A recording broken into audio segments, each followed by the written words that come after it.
Pushyabhutis of Sthanvishvara. Pushyabhutis of Sthanvishvara. Pushyabhutis of Sthanvishvara. Sthanvishvara is also called as Sthaneshwar. Sthaneshwar or Sthaneshwar both are same. Sthaneshwar or Sthaneshwar both are same. ठीक है. So Pushyabhutis initially they were at Sthaneshwar and later at Kanauj. Later from Kanauj they ruled. So we can consider them as Pushyabhutis of Sthanvishvara and Kanauj. Actually Sthanvishvara was their initial capital. ठीक है. Later the center of the affairs moved to Kanauj. Center of the affairs moved to Kanauj. I told you why they have moved to Kanauj. Why? What happened? How they are associated with Kanauj? Huh? Maukhari king.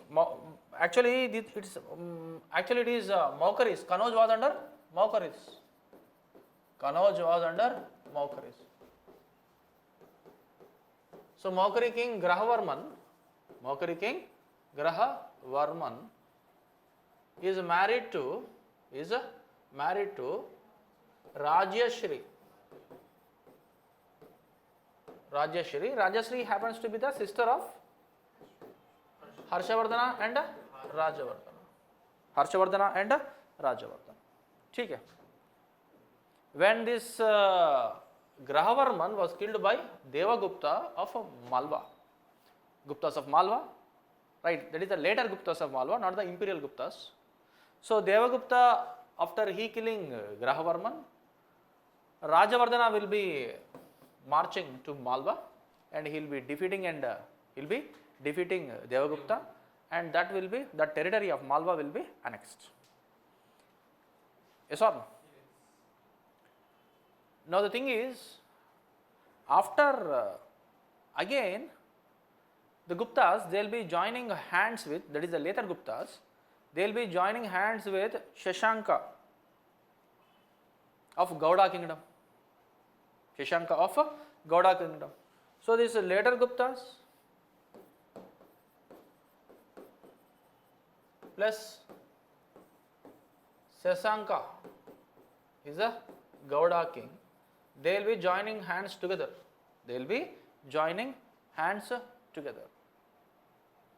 ठीक है. And Rajanavardhana will be killed. And his sister Rajashri will be imprisoned. Rajavardhana will be killed and sister Rajashri will be imprisoned. ठीक है. So after death of Rajavardhana, who happens to be the brother of Harshavardhana, Harshavardhana assumes the throne. He was barely 17 when he assumed the throne. Reluctantly he will be assuming the throne, and Harshavardhana will be joining hands with the king of Assam. Harshavardhana will be joining hands with the king of Assam, and he will be defeating Shashanka. He will be defeating Shashanka and he will be rescuing his sister. So his sister's territory is actually Kanauj. So under Harshavardhana, we can see both the territories, that is the Sthanvishvara and Kanauj coming together.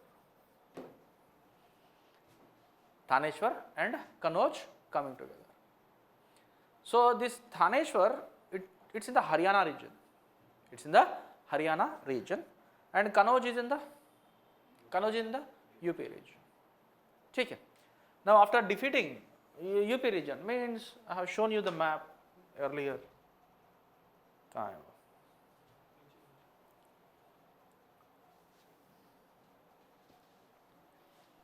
This is the Pushyabhuti. This is the Maukharis of Kanauj. So you see the size, the geographical area. Yes or no? Is it a big, considerably big? Considerably big area was under their control. ठीक है. Now after Harshavardhana coming into power, we can see Thaneshwar and Kanauj both coming together. Thaneshwar. I'll just briefly tell you about Thaneshwar also. Thaneshwar, you can see just in Wikipedia. Thaneshwar is a historic city, important pilgrimage center in the state of Haryana. ठीक है. Thaneshwar or Sthanishwar was the capital and the seat of power of the Pushyabhuti dynasty, whose rulers conquered most of the Aryavarta following the fall of Gupta Empire. So Harsha we can see after the fall of Gupta. Yes or no? Pushyabhuti ruler Prabhakaravardhana was the ruler of the Thaneshwar in the early 7th century. He was succeeded by his sons Rajavardhana and Harshavardhana. ठीक है. Next is Kanauj. Kanauj is the administrative headquarters, etc., etc., etc., etc., etc. Kanauj is the ancient city, Kanyakubja, Brahmins. No, the thing is, it served as the imperial dynasties. Earliest of these was the Maukaris of Kanauj. Maukaris, Grahavarman, his wife Rajashri, Maukari dynasty, and later Emperor Harshavardhana dynasty. That is the Pushyabhutis of Thaneshwar. They also ruled from Kanauj later. This is because of Grahavarman was killed and his sister is a widow, and both these territories have come together. They have come together. ठीक है. So after coming of Harsha into power, we can see both these Thaneshwar and Kanauj coming together. ठीक है. So briefly, first of all, you write down the kings, and I will discuss what exactly are the achievements of Harshavardhana. ठीक है. Write down. The Pushyabhutis originally ruled from Thaneshwar.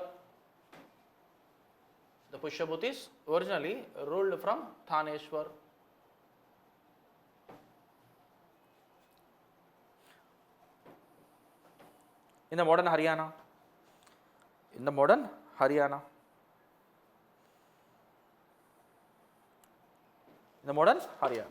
Naravardhana is the founder. Naravardhana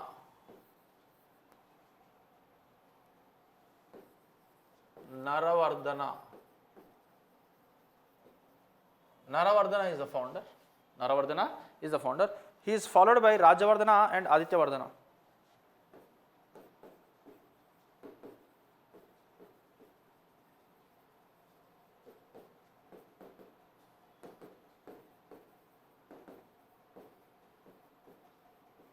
They are the three kings, 1, 2, 3, and the fourth king is Prabhakaravardhana. Fourth king is Prabhakaravardhana. This Prabhakaravardhana, he had two sons. Who are they? Rajavardhana and Harshavardhana. Rajavardhana and Harshavardhana. Rajavardhana and Harshavardhana.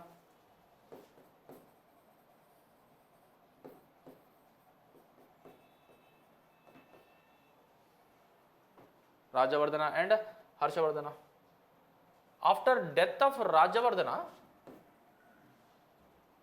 who became the king? Harshavardhana became the king. After death of Rajavardhana, who became the king? Harshavardhana became the king. What happened after Harsha? We are going to discuss. ठीक है, लिख दिए आप यहाँ तक? Yes. Noted down? Now, Harshavardhana. Harshvardhana.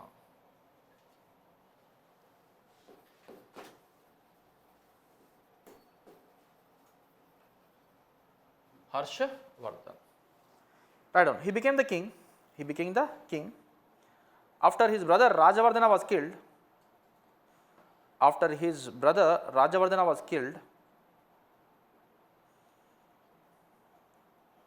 after his brother, Rajavardhana was killed in a battle with the kings of Malwa, and Bengal, and kings of Malwa and Bengal. I tell you, right? Malwa kings and Shashanka, they have joined hands, they will be joining hands. The kings of Malwa and the kings of Bengal. ठीक है.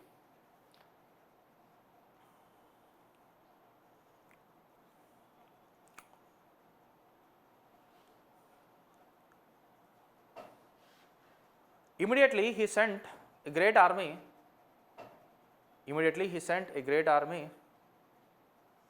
To avenge his elder brother's death and rescue his sister who was imprisoned. His sister is Rajashri. ठीक है. So after defeating the Bengal and Malwa kings, Bengal was divided between Harshavardhana and the king of Assam.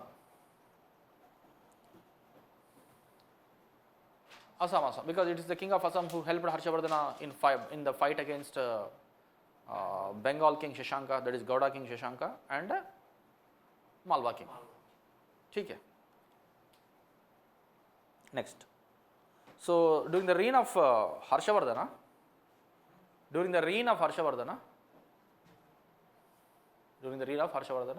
both Thaneshwar and Kanauj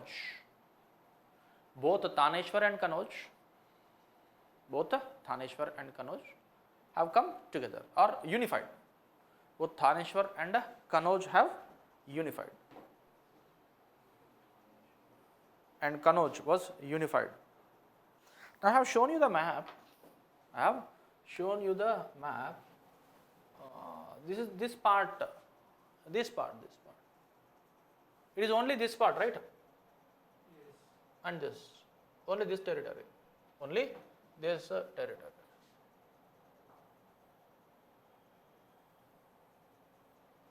But did Harsha restrict himself to only this part, or did he expand? He expanded the territory. ठीक है.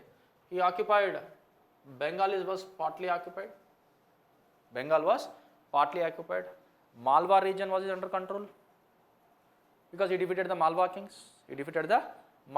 So Malwa was under control of Bengal, was under control of Harshavardhana. ठीक है.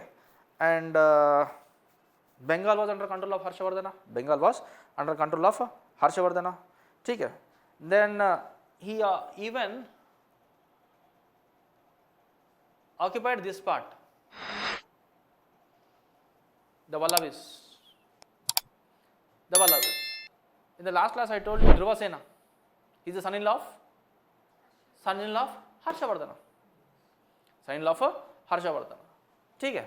Now what happened was, Harshavardhana will be attacking the Vallavi, the Maitrakas of Vallavi. He will be defeating Dhruvasena. But he will not annex the kingdom. He will give the kingdom back. And also he will be giving his daughter in marriage. He will be giving his daughter in marriage to Dhruvasena, the Maitraka king of Vallavi. So this part, Gujarat part, that is the Saurashtra part, was under indirect control of Harshavardhana. Entire North India was under control of, that is the Ganga plains, was under control of Harshavardhana. Until Bengal, it is under control of Harshavardhana. It's under the control of Harshavardhana. So again we can see the unification of the country, political unification of this country. The political unification what we have seen during the Mauryan times, and the after Mauryans again we can see disintegration. Again political unification was achieved under the Guptas, the imperial Guptas. After imperial Guptas again political disintegration. And by the time of Harshavardhana we can see the political integration of North India. Remember, it's a North India. So he occupied this Orissa also. He occupied Orissa, he occupied Bengal, Vallabhi region, that is Saurashtra region, Ganga plains, entire Ganga plains are under his control. Are under his control. ठीक है, ठीक है. Now the thing is, Harsha, why he would not come to South India? Why didn't he conquest South India? Because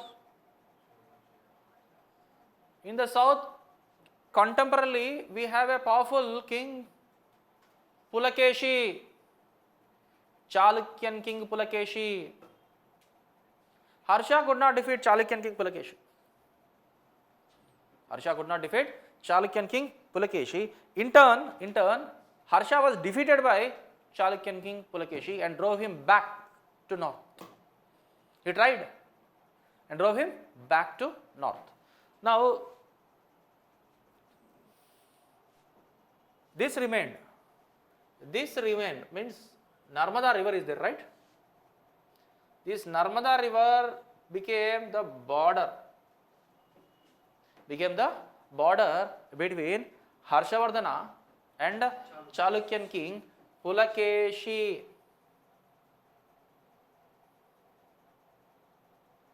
So virtually the thing is, during this time period, North India was under Harsha.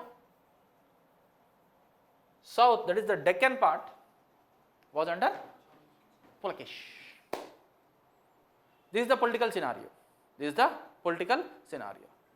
Prior to this, prior to coming of Harshavardhana, you can see the political disintegration. Yes or no? Yes. In the first session we have discussed.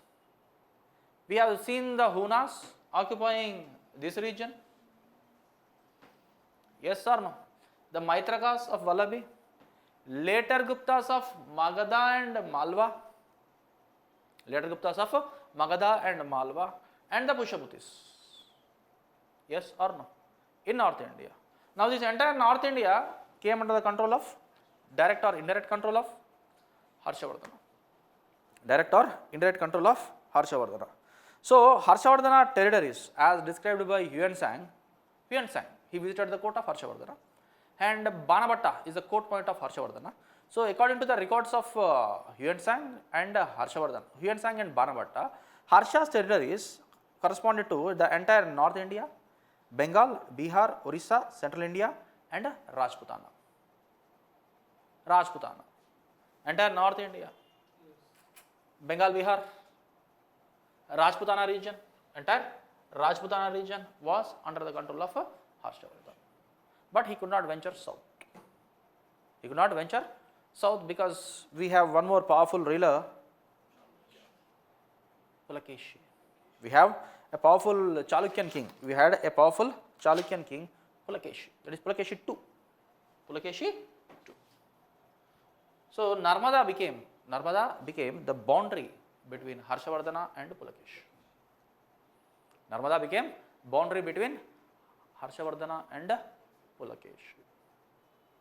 Yes or no? Now, here the thing is, whenever there is political unification, we can see the development in different spheres, especially the cultural spheres. Yes or no? Under Guptan period, under Guptan times, we can see the political unification of India. We have seen the political unification of India, and there is a development in the cultural sphere, especially the art forms, literary forms, because it provides some stability. And there will be patterns, because king will be extending his patronage. Okay. So during the time of Harshavardhana also, such patronage was extended, and we can see the development of literature during this time. So this part about Pulakeshi and Chalukyas I will be discussing tomorrow. The Deccan part. But today I will be discussing the Harshavardhana. So again we can see the political unification. Unification during the Mauryas, again disintegration, again unification during Guptas, again disintegration, again unification during the time of Harshavardhana. ठीक है? Now, Harsha is also, since he occupied the entire North India, he occupied entire North India, he had a title, Sakala Uttarapata Natha. Sakala Uttarapata Natha. The title for Harshavardhana is Sakala Uttarapata Natha. Sakala Uttarapata Natha. Sakalottarapata. Sakalottarapata Natha. I discussed in the earlier classes what is Uttarapata and Dakshinapata. Yes or no? Uttarapata is the trade route, northern trade route from northwest to Tamralipti, that is Bengal. Tamralipti. Yes or no? Yes. Now this region, what we have discussed, is it corresponding? Harsha's territory, right? Yes. This is Harsha's territory. This is Harsha's territory.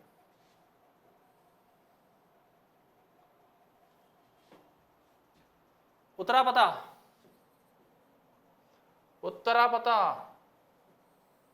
to Tamralipti means connecting entire North India. So is he the master of this entire Uttarapata? So that's why he has the title Sakalottarapata Natha, the master of Sakala, entire Uttarapata. He is the master of entire Uttarapata. ठीक है, write down title, Harsha's title, Sakalottarapata. Sakalottarapata. Sakalottarapata. Harsha had the title Sakalottarapata. Did you write the territories? Did you dictate? Write down. Harsha's territories included. Harsha's territories included. Harsha's territories included. Entire North India, Bengal, Bihar, sorry, UP, Bihar, Bengal, Orissa.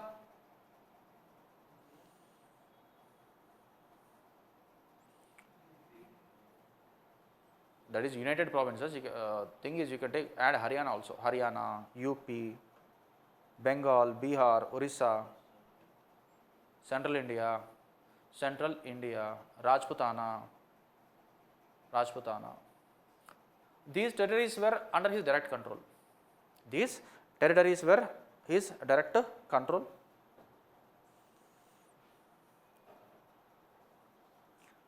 ठीक है.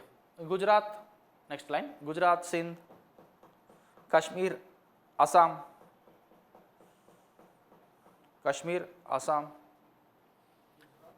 Gujarat, Sindh, Kashmir, Assam accepted his authority.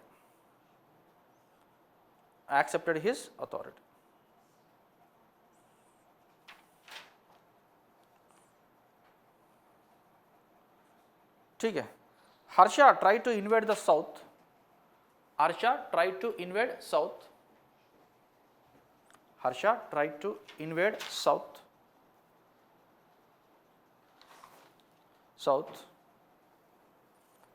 But he was defeated by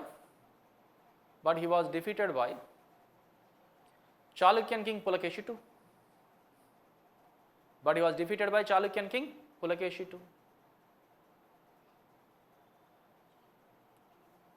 Pulakeshi II. He was defeated by Chalukyan king Pulakeshi II.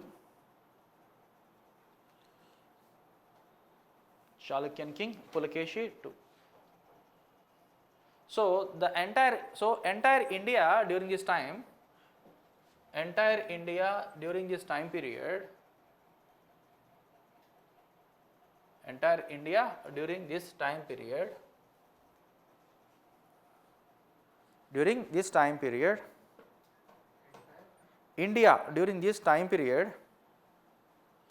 was divided between two great rulers,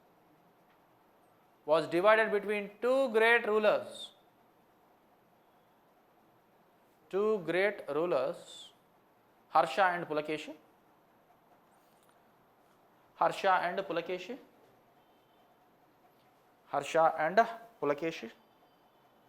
And Narmada river as the boundary between them, and Narmada river as boundary between them, as boundary between them, as boundary between them, as boundary between them. ठीक है? So he has consolidated his empire. South we have Pulakeshi. He cannot expand south. He cannot expand to the south. So he has consolidated his empire, and he started focusing on public welfare. Focusing means focusing much. So he devoted much for his public welfare. Matlab he is promoting his kingly ideas. Now Ashoka is a benevolent king.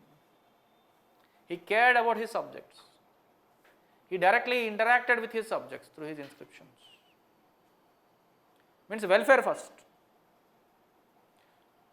Ashoka, what did Ashoka tell? I am in my dining room or in my inner chambers. Wherever I am, if the matter is with respect to the public, bring it to me immediately. Yes or no? We have discussed all these things.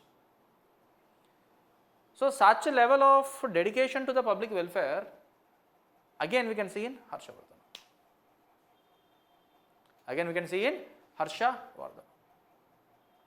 Okay.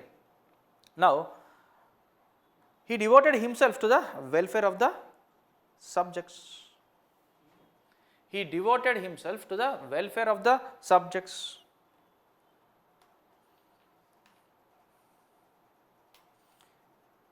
He devoted himself to the welfare of the subjects. Okay. Even Ashoka was secular. Though his personal religion was Buddhism, he propagated all the religions. Propagated in the sense, he asked all the people not to insult other religions, respect other religions. Yes or no? Similarly, Harshavardhana also, he propagated both Buddhism and Hinduism, which were the dominant religions by then. Right on? He propagated or he supported Buddhism and Hinduism, arts and literature.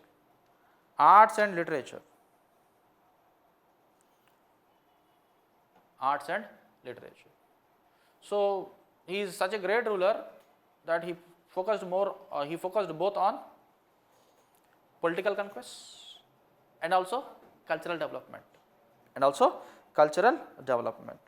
ठीक है? Now, coming to the religious aspect, coming to the benevolence aspects, that is the welfare of his, how much he cares for the welfare of his subjects.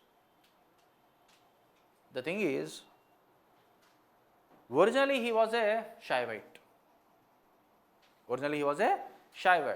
Kaun? Harshavardhana. Harshavardhana was originally a Shaivite.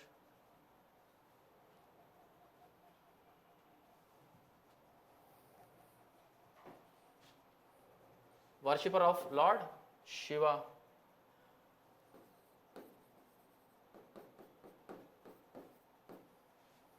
Worshipper of Lord Shiva. He was a Shaivite. Later, under the influence of Divakar Mitra,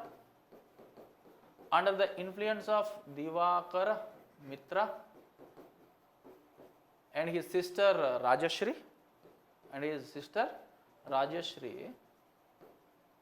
Harshavardhana, he converted into Mahayana Buddhism.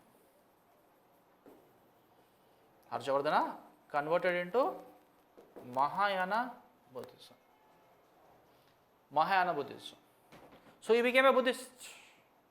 Originally a Shaivite. Under the influence of Divakar Mitra and Rajashri, he converted to Mahayana Buddhism. So though his personal religion is Buddhism, he patronized and respected all the religions. Though his personal religion was Buddhism, he patronized and respected all the religions.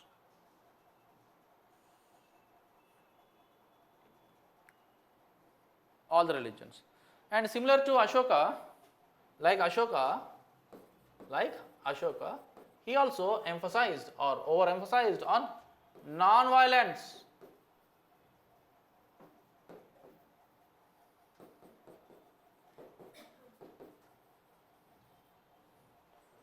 He also emphasized on non-violence like Ashoka. So like Ashoka, he also established free hospitals for humans and animals. Like Ashoka, he also has constructed the rest houses for the travelers. And similarly, free food and accommodation for the poor.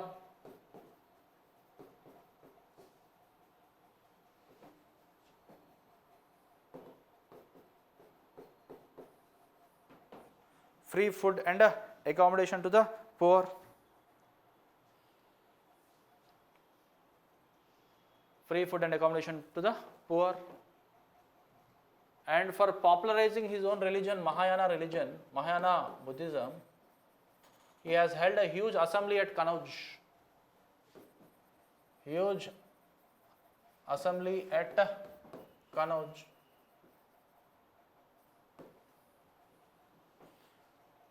At Kanauj. ठीक है. And he has held a great ceremony at Prayag. He has held a great ceremony at Prayag. At Prayag, there was a great ceremony for 75 days. At Prayag, there was a great ceremony at 75 days. At this ceremony, he displayed the images of Buddha, Shiva, Sun. He displayed the images of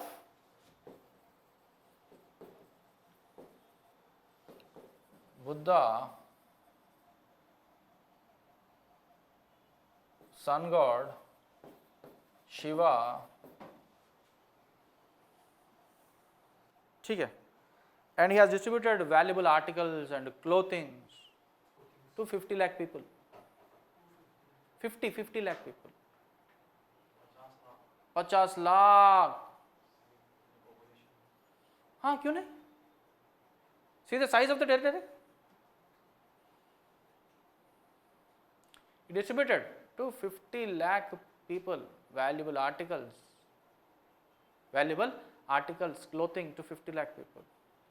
खजाना कुछ बचता है, खाली हो जाता है. Treasury will become empty or will there be a lot of money? He used to empty treasury like that. The greatness of Harsha is, for every 5 years he used to hold such ceremonies. And he used to empty the treasury. Empty treasury, zero. Empty the treasury for every 5 years.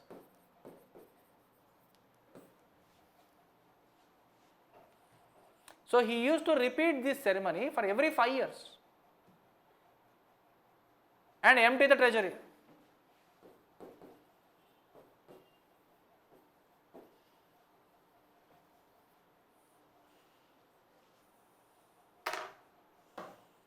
And empty the treasury.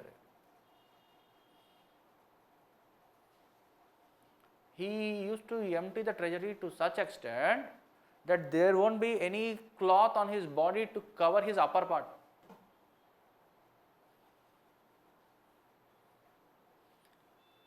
After donating everything, even he will not be having a cloth to cover his upper part. His sister used to gift him a cloth to cover his body. So that is the extent of benevolence of Harshavardhana. That is the extent of benevolence of Harshavardhana. So you can see some similarities with Ashoka. Similarities with Ashoka in terms of religious tolerance, in terms of welfare of his subjects. In terms of his welfare of his subjects. ठीक है. Next, the thing is, sometimes he is so hardworking, sometimes he will be forgetting to eat and sleep. Concerned about the welfare of the people. You are also preparing for UPSC, right? Sometimes when you are seriously preparing, especially during the time of exam, when exam is near approaching, you may forget to eat. You will not look into the time, time nahi. Now you have some time and you will be waiting for 1 p.m. Bell, ting, ting. Automatically bells will be बजता रहता है हमारा stomach में. Yes or no? But if you are completely dedicated, just imagine when you are reading something with much interest, you forget eating. Means if you are having that zeal, you forget eat and sleep. Then you get, अरे मुझे तो खाना है, थोड़ा बहुत नींद भी लेना है, लेटना है. Means that dedication. So he is very much dedicated. He is very much dedicated towards his work. That is the welfare of his subjects. Conquests हो गया. All the conquests are done. उसके बाद focus on public welfare. Only welfare. And coming to the education and literature during the time of Harshavardhana. Coming to the education and literature.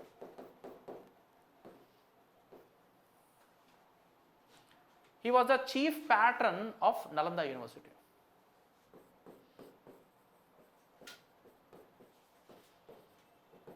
He was the chief patron of Nalanda University. And it was during the Harshavardhana time, Chinese traveler Huan Sang, he stayed at Nalanda. He studied at Nalanda. And he studied at Nalanda, Huan Sang.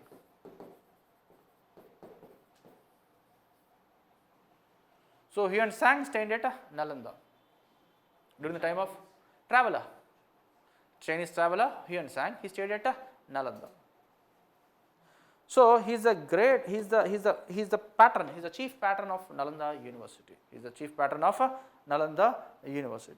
Actually, he is a great patron, he is a poet, he is a patron of arts and literature. Who? Harshavardhana.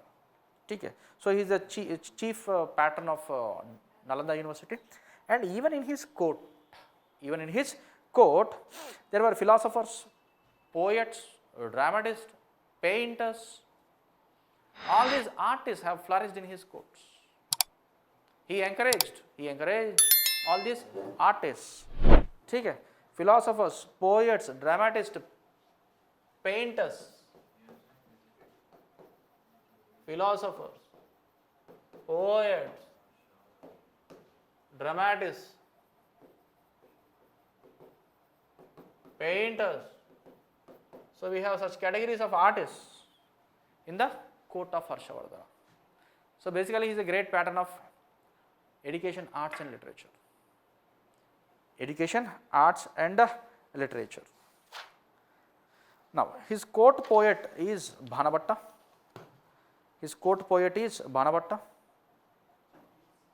Court poet Bhanabhatta.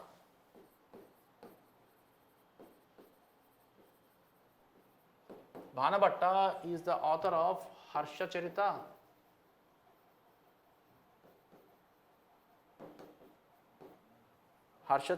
and Kadambari.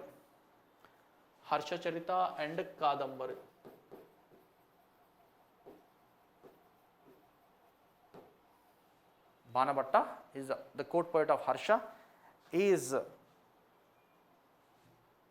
author of Harshavardhana and Kadambari.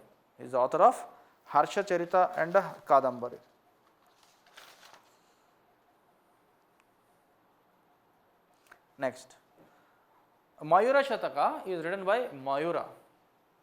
Mayura,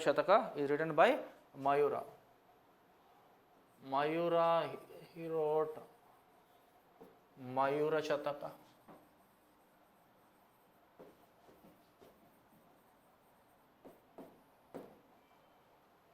He wrote Mayura Shataka. Next, Bhartrihari, he wrote Vakyapadiya.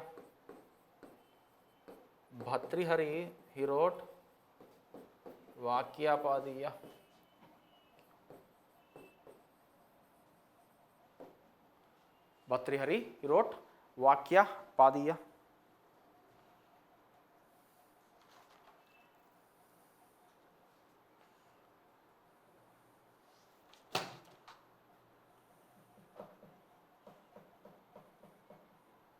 And I told you about Huan Sang. Huan Sang book is CUK. That's not in the court of Harshavardhana, but if you want to know anything about Huan Sang wrote the book called as CUK. CUK.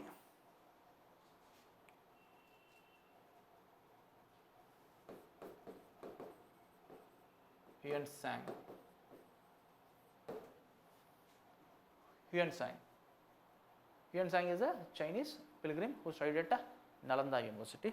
He wrote the book called as CUK.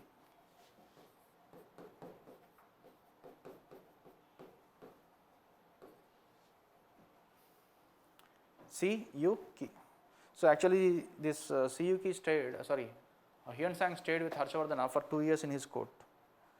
For 2 years in his court. Okay. And Harsha himself is a poet. Harsha himself is a poet. What is the contribution of Harsha? Yes? Nagananda Ratnavali Priyadarshika. Harsha himself wrote Nagananda Ratnavali Priya Darshika. Nagananda Ratnavali Priyadarshika are the works of Harshavardhana. Harsha himself is a poet. So he is a poet, he is a philanthropist, he is a king concerned with the welfare of the subjects, he is a conqueror, everything is Harsha.